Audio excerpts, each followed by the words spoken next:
Howdy, everyone. This is the Pony Pony podcast fanfiction corner, and I'm here. This is Bats, and I'm here with, This is Subsolar Drift. and we are going to be talking to you today about canon-like fics. And before we get started, a little bit about us and why it is that we decided that we have a right to talk about other people's fan fiction. I am a fanfic author. I write Coming Back, which is an ongoing story that has been featured. Plug, plug, plug. And sub. I am also a fan fiction writer. I write What We Lose, which has also been featured. Uh, Plug, plug, plug.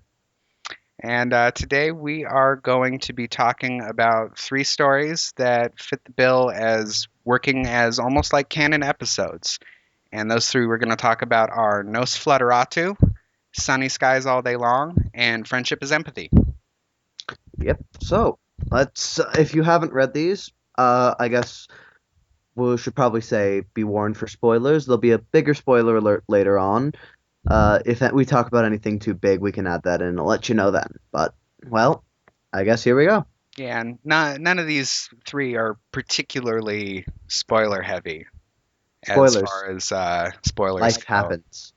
Yeah, they're all kind of slice of life, so not too big a deal on this. On other casts where there are big spoilers, we will definitely be more in tune with that for y'all. So, what do you want to talk about first? It's up to you. It's up to you. Which would you like to cover first? Oh well, if we go in descending order of how much I enjoyed them, it's going to be Friendship is Empathy first. Oh, all right. Uh, then maybe. Yeah. Let's go Friendship with Empathy first. Then we'll do Sunny Skies, and then we'll do No Nosferatu. Sounds good. All right. All right, so friendship is empathy. General reactions. I really, really liked this. I thought it was really, really well done, especially because it covered two of the things I thought I definitely thought it covered up how bad part of the bad writing in Mare do Well, and was really, really well done. The characterizations were all spot on, in my opinion, and I thought it was absolutely fantastic. All right, maybe we should first Give a off, description. yeah, let me read the description I off have it of right here if you want FanFiction. me to read it. I have it up too. Oh, All right, so the description, and this is a slice of life story, is the tag on it. Twilight Sparkle realizes that Rainbow Dash has been keeping a secret from her ever since the Mare do Well incident. When she goes to confront her about it, she finds out more than she bargained for. And then Twilight reveals that she's been keeping something from her friends ever since the royal wedding. Now everything is out there. Harsh words have been spoken, and a once strong friendship hangs in the balance. So oh, from that, basically what it's about is Rainbow Dash is pissed off about the mysterious Mare-do-Well incident, and Twilight is pissed off about no one listening to her about Cadence. And it's something that I think is one of the weakest parts in the actual show itself. I think the mysterious Mare-do-Well episode is probably the worst episode. it's up there. The writing was really weak because it made their decision was just so far out there. As the fic talks about it, it really is too far. Their reaction was too much for what happened. Yeah, I mean it's the fic calls into question other times where an issue of pride is the central conflict, such as the Applebuck season episode, where Applejack is working herself to death and puts a lot of other people in danger because she refuses to ask for help. And in that episode, what does Twilight do?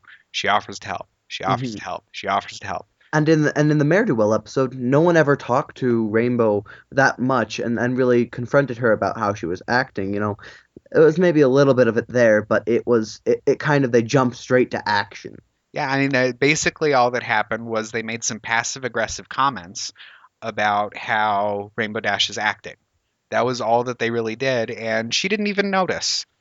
She was busy doing her own thing. She didn't notice. Yeah, no, and Friendship is Empathy is amazing because it totally fleshes out the reaction that and the ways the characters' relationships that we know in canon, and it elaborates on what happens outside of the episodes and does it so well that it is truly like you're watching an episode. And in my opinion on it, in terms of what happens and the way that it's handled and everything that goes on, I actually like the mysterious Ne'er-do-well episode after reading the fic. It made it work for me because without that episode, the fic wouldn't make sense. I knew it was one of the weaker ones, but when I read this, it kind of it showed me like how it showed me that the episode really did have some flaws in it, and showed me that well, with more story, the episode really could have worked. Like if you throw this in there, it ties everything together and really does work really well. Exactly. And it does feel like an episode. This feels altogether if in reading it and picturing it and the way that it's written, because it's written pretty well, it feels like it could be an episode of the show. And for a certain sense, for my head canon, it is an episode of the show. I pretend that it actually happened behind the scenes.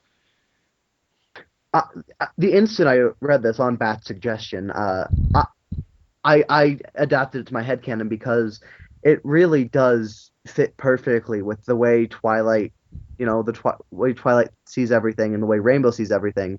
It really is what they would do. Like slightly like Rainbow not sending the letter because she doesn't want to. She never did anything wrong, and but not telling her friends because she's still loyal to them. It really is. Everything is in character. Yeah.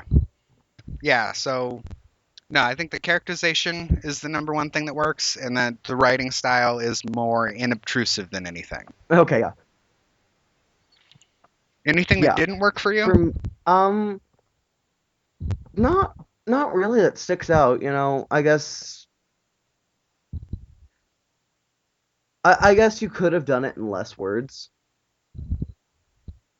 but I feel Yeah, that doesn't I really take suppose. away from it. Honestly, if anything, it makes it kind of.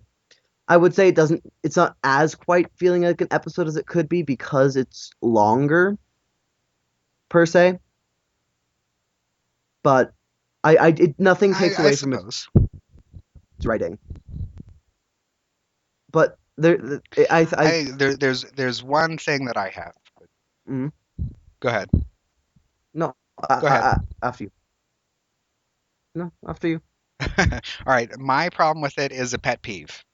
There's a single pet peeve of mine that it has that really bothers me, that bothers me every time I see it, and that is characters relying on their element of harmony as a characterization of themselves.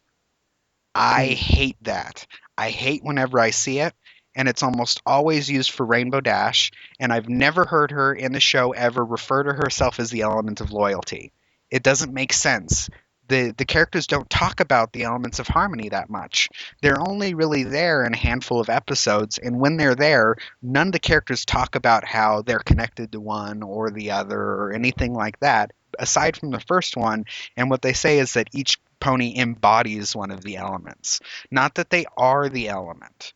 And so whenever it's used that way in a fic, I dislike it. And I really dislike it for the most part because it kind of takes away free will from the characters. Characters become this concept of their element that just doesn't work for me. If Rainbow Dash is the embodiment of loyal, she can't ever be disloyal to people because she's loyalty, and that doesn't make sense. It takes away choice for the characters. And this wasn't the worst example by any means, and the characters kind of, especially like Applejack, kind of tells Rainbow Dash that, well, it doesn't really work that way. You are loyal. That's just who you are. And so it covers that a little bit, but it's still used, and I don't like it. Yeah, no, I agree on you. Like, it's not the best writing to use that per se, because it kind. You're right. It does take away from the characters and who they are, because there's part of them, there's got to be a struggle for each of the characters and being like in being their in being their element. Like, it's shown in the episode where uh uh Applebuck season. It's shown that Applejack's lying to herself the whole episode, saying she can't, she can do it herself when she really can't. And so there is that struggle with their own element for each of them. So it by just saying they are that element, it really does take away from writing well. But it wasn't overly bad in this fic. No. I just think it's something that I see all the time that is a major pet peeve of mine. And it's one that I think the show directly contradicts. Because if they were the element of harmony that they are assigned to or whatever, then the return of harmony that episode doesn't work at all. Those two episodes don't work at all because into going against their own nature through lies. And in going against their own nature through lies, they no longer have that connection. That's how that works. That's how that episode works. And to have it just be this thing where they are and I am the Yeah, element of loyalty. there It is doesn't one work. thing interesting about that. Yeah, there is one thing interesting about that episode though. Uh, when he gets Rainbow Dash to go away, uh, she still never loses her loyalty. She just switches her loyalty to Cloudsdale, which is really interesting, I think, because almost everyone else changes entirely who they are, and then but she still has that loyalty to something else. Yeah, it is interesting. I think it's also interesting.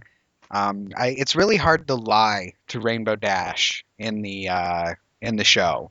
She doesn't get lied to very easily by anyone, and Discord doesn't actually lie to her. Just shows her an image that she sees and assumes to be true, but it's not a verbal lie, and I like that. Yeah, no, that's really interesting. Uh, oh, we should probably say that who this fic's written by. It's written by Trinary or Trinary, however you say Yeah, we'll have a link in the description on YouTube too. it. Yeah. All right. So, anything else you want to talk about on this one? I think that covers it. It's definitely gets the bat seal of approval if that's a thing, which it isn't. Okay, we can make it a thing. We can make it a thing, but it also gets the sub seal of approval then.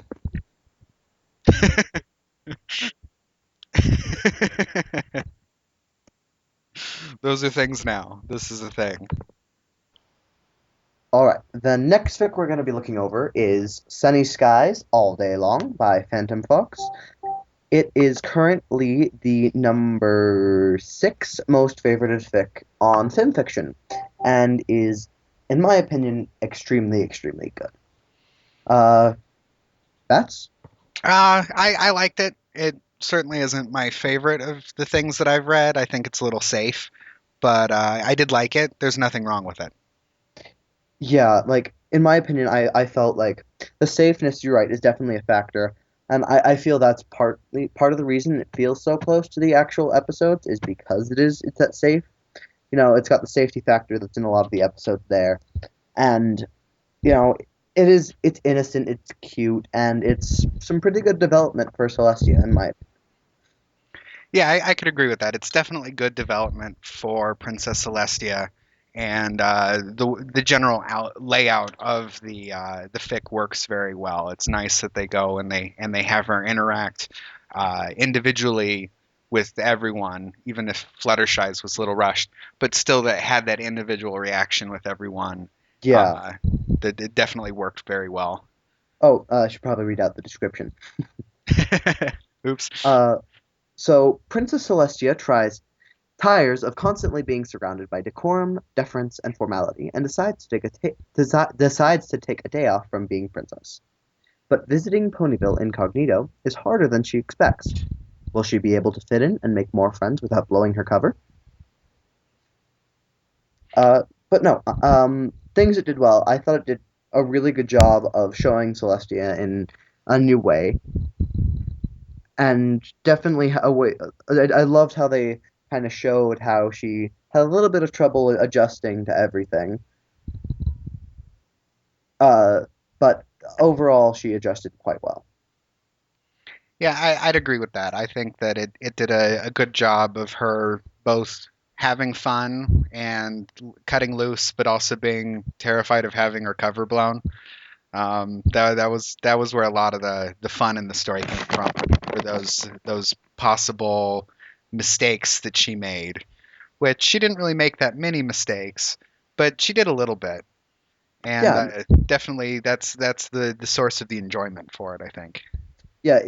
I loved it because it made Princess Celestia a lot more relatable than a lot of other fics and even the show have her. Because in a lot of fics, she's pictured as the infallible, perfect goddess, and this kind of really takes away from that. Shows she makes mistakes, she gets tired of things, she you know all that jazz, and I really like that, and I thought it was a new, interesting way to look at her. Yeah, I'd say that's fair. I think that maybe part of my problem is that I tend to view Princess Celestia in my head canon as kind of this goddess figure. So having that be not the focus is a little bit different for me. But it definitely works in the fic. Yeah, no. In fact, I enjoyed this fic a lot when I read it. I really really liked it enough so that I actually gave Sunny Skies a slight cameo in my latest chapter of What We Lose. Princess Celestia uses a disguise and is becomes Sunny Skies. So that was a little shout out from me to one of my favorite authors. Uh, so any problems you had with it, Bats? Just generally the safety direction that it took. I mean, I understand that from the perspective on it, that certainly works. It feels like one of the lighter episodes in the show. It does definitely feel like an episode in the show, just one of the less important episodes, and that's certainly okay. And that's there's certainly not a problem with that. And for what it is, it's a light slice of life type of story that gives you a good view of characters and allows them to grow without really growing. And that really works for the show in general. I wasn't too thrilled with the characterization on Luna, but I think Luna is really hard to write in general. Yeah, Luna definitely seems like one of those characters that is a little difficult to write, especially since she doesn't have much of a canon forming, so you can really take it any way you want. Yeah, All right, for me, the part I thought could have been a little better, as you said earlier, the pacing for the Fluttershy scene was a little quick, and yeah, and yeah, a little bit of the pacing was a slight problem reading it. Some things for me dragged a tiny bit, and the Fluttershy scene moved a tiny bit too fast.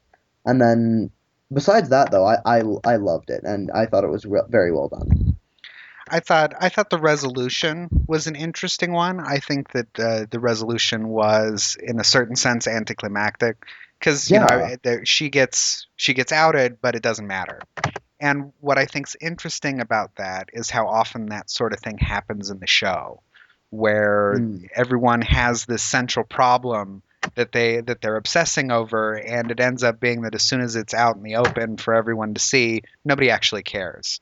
And I think it was interesting to go in that direction, but I think it still has a sense of just the anticlimax there.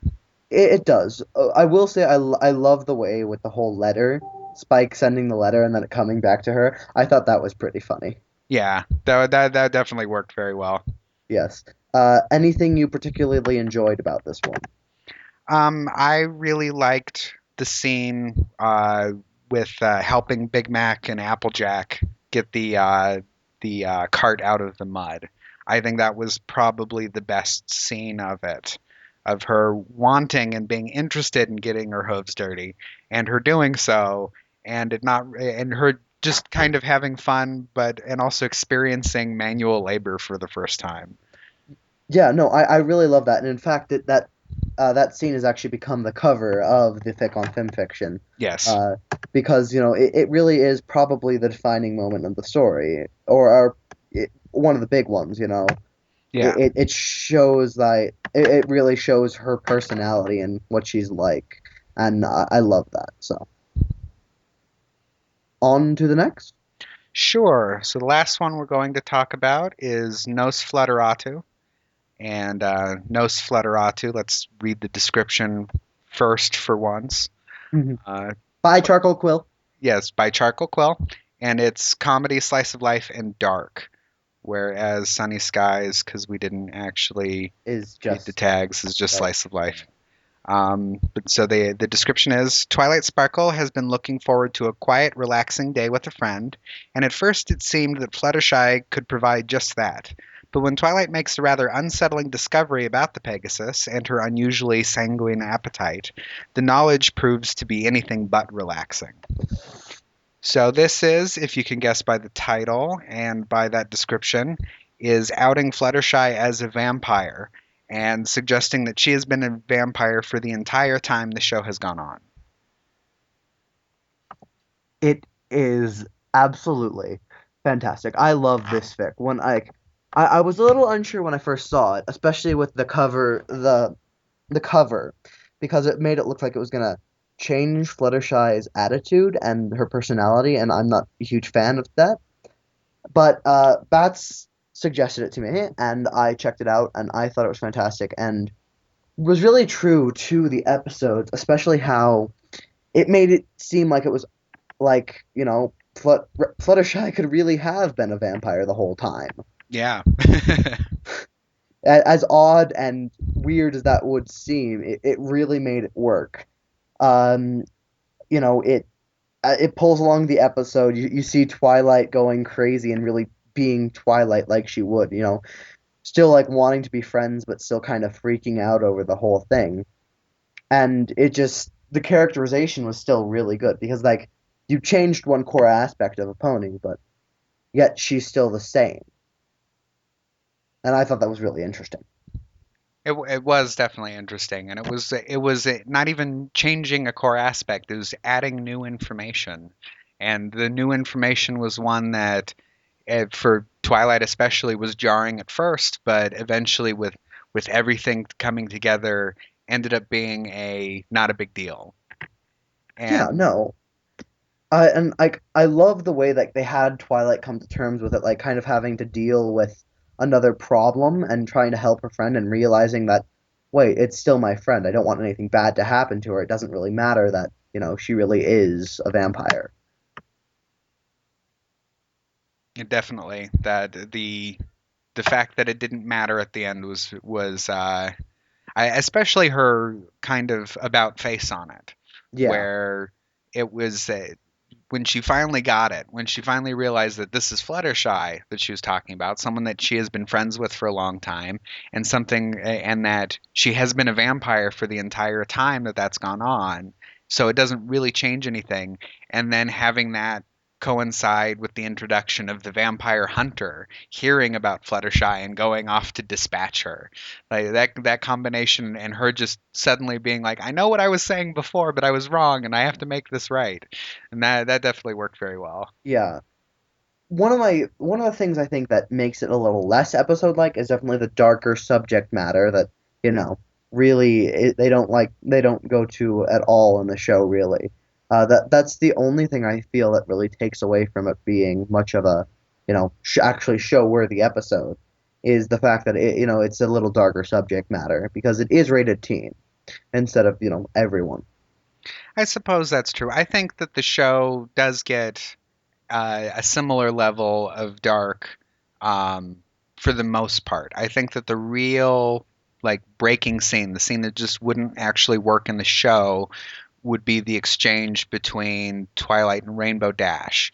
The reveal that Rainbow Dash has been feeding Fluttershy. Yes. I Yeah, think that was just a that's the little one too that adult. Yeah, that's the one that really, especially with her like kind of liking it and getting like an adrenaline rush from it, I feel like that's the one that kind of pushed it a little over the edge from being a really, really, really episode one. Like it still feels like an episode, everything's done in a light, kind of airy mood most of the way. All the characters are spot on, but that's the one thing that kind of knocks it slightly out. Right. And I mean the dark in the rest of it I think works within the show as well, because the show isn't all sunshine and rainbows. It's No, got Sombra. yeah, and aside from even Sombra, you have they do fight things that are dangerous, and they encounter monsters, and the monster fights aren't always just, oh, he has a thorn in his paw. There is more to it than that. I mean, Yeah, no, like the Hydra. the Hydra and the fight with the changelings, because the Yeah, changelings are all sentient beings, and the end we result of assume. that is blasting them out of Canterlot. Yeah, no, and you're right. It does. Like the only reason I wouldn't say this was an episode is because I guess I think probably it lingers a little too much on the dark. Because in the show, there are those times when they fight with monsters, but they kind of skip. They're fast, they're over quickly, and they're not too bad. They're still that. So, but I still felt like this really could have been an episode. Like if they were adjusting it more towards like the Brony audience, I felt like they could really make this an episode, and it would be an episode. And I think the dark, except for the Rainbow Dash thing, fits with the same level of spookiness as Sleepless in Ponyville had. Because Mm, that one was it was a ghost story sort of episode, and that went kind of full bore on the spookiness, and the way the vampires were handled was done in a fairly light way. yeah, the only one that kind of got me was the grave thing was a little, and the puppet. I don't know, the puppets were kind of weird for me for Rarity. I liked that scene with the It, puppets. it It was so Rarity. to each his own. I mean, it was certainly weird, but it had that sense Yeah, of the grand macabre. I guess in some senses I could see Rarity doing that. Yeah, that part wasn't really my favorite. I don't know. Eh, I think it was a little slow paced. yeah, the pacing was one of the bigger problems. It was of the small problems in the story. Pacing was one of them. Pacing's very hard to do right, I think. I think it's probably one of the hardest things to get. Yeah, Because everyone who reads the story is gonna think, is going to like their pacing differently. right. For me, the puppet part was slow pacing, and I kind of wanted it to be over with faster. Yeah, And so, it's hard to judge that, especially as a writer. I know I'm horrible at judging my pacing, so who am I to speak? But no, I still love the fic. It was hilarious. It's got a thumbs up and a favorite from me. Positive comment too, I think, if I remember. I'm bad with remembering what I comment on. But yeah, no, I loved it. So, out of these three bats, which is your favorite? my favorite is Friendship's Empathy, All even right. with the pet peeve problem. And which is your least favorite? Sunny skies all day long, and that is in no way saying that it was bad. I do not think it was bad at all. I thought it was very good. All right. For me, I'd have to say my least favorite was probably No Slitteratu because I felt I wasn't I'm not a huge fan of the whole Vampony thing in the first place. And that's just me not really liking subject matter. I thought it was very well done. I really still enjoyed it, but it yeah, I guess it's just not my cup of tea. And I love the fic. I would suggest reading to it people, but out of these three, it was my least favorite. My favorite still has to go to Friendship's Empathy because it worked so perfectly.